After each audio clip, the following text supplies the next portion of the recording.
Hey guys, it's Brian from Simple Man's Comics. Back again to tell you about my weekly picks for Wednesday, October 19th. Now this is kind of a down week. Doesn't seem to be a lot of hot titles coming out, at least in my opinion.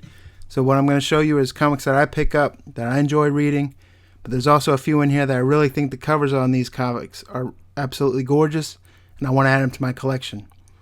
Also, since it's a down week, I'm going to add some comics in here that I think you should actually pretty much stay away from because they are ugly. So having said that, let's go and get this started. First up, we got Batman number 9 from DC Comics.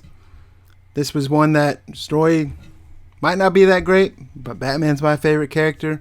So love it or not, I pick up each issue because I'm just a collector of my favorite character. Also, be on the lookout, there's a 1-for-1 Tim Sale variant. So if you're interested in that, pick that up as well. Next up, we have Superman number 9. Now this one's a double ringer for me because the story's been absolutely fantastic. Peter Tomasi's been killing it. And the one I have shown here is actually the variant by Kenneth Rocafort. And this is an amazing cover. I love the art on this, so I'm picking it up for that as well. Next, we have Trinity number 2. Now Francis Manapul has been doing great at the writing on this. He's also been great with the art. But what I really like on this one is the cover for the variant by Frank Cho.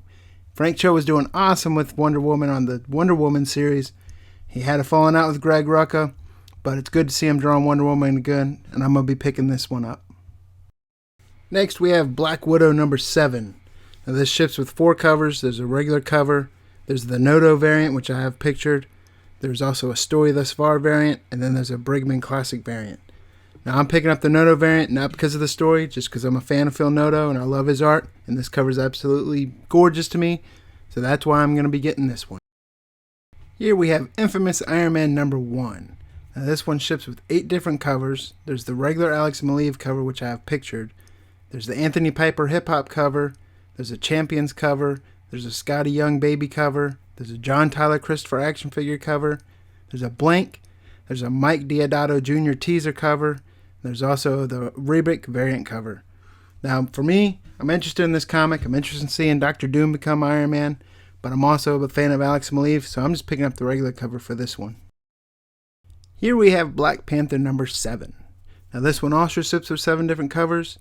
There's the Brian Stelfreeze cover, which is the regular cover. There's a Ribic connecting variant. There's the Bill Sienkiewicz Marvel hip hop cover, which I have pictured.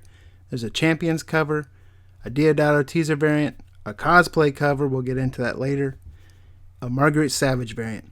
Now I like the hip hop cover. It's a great homage to King Mez's Long Live the King album, great album, but this cover really stands out to me, and that's the one I'm going to be picking up. Next we have Spider-Man number 20, written by Dan Slott.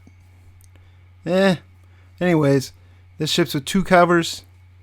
There's an Alex Ross cover, which is the regular cover, and this is what I have pictured. There's also a 1-in-25 variant by Simone Bianchi. Both covers are actually really gorgeous. The Bianchi's cover I really like, but I don't feel like spending the money for it. So I'm going to stick with the regular cover because I love Alex Ross just as much, if not more. So that's the one I'm picking up. My pick of the week is Die Kitty Die number 1. It's an independent comic from Chapter House Publishing. It's about Kitty Ravencraft. She's a beautiful and young magical witch, and she's got her own comic book.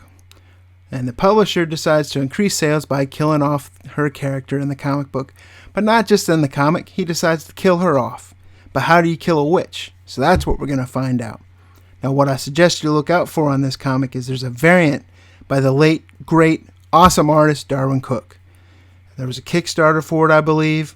But if you can find this Darwyn Cooke variant, that's what you want to pick up.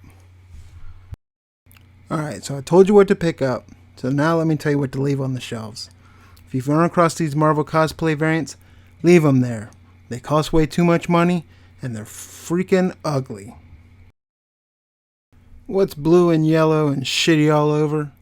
A-Force number 10, that's what it is. This cover is ugly. Costs $21.25, if not more. I understand it's a variant and there's a ratio to it and it's an incentive, but leave it on the counter, leave it on the shelves, don't pick it up. So you ever watch that show, It's Always Sunny in Philadelphia? Have you seen that episode where Dayman fights Nightman? I'm pretty sure this is the reject costume for Nightman. Holy crap on a page. This is the cosplay variant for Black Panther number 7. Mockingbird number 8, incentive cosplay variant. more like a Cabbage Patch Kid, grew up. People felt too sorry for her to tell her she was too old enough to still go trick-or-treating. Patsy Walker, aka Hellcat number 11, Incentive Cosplay variant. What the... So there you have my picks of the week for Wednesday, October 19th, 2016.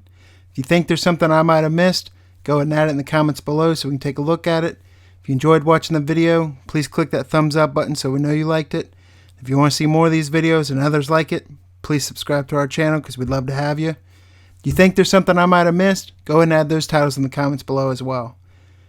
This is Brian from Simple Man's Comic, and this has been my picks of the week.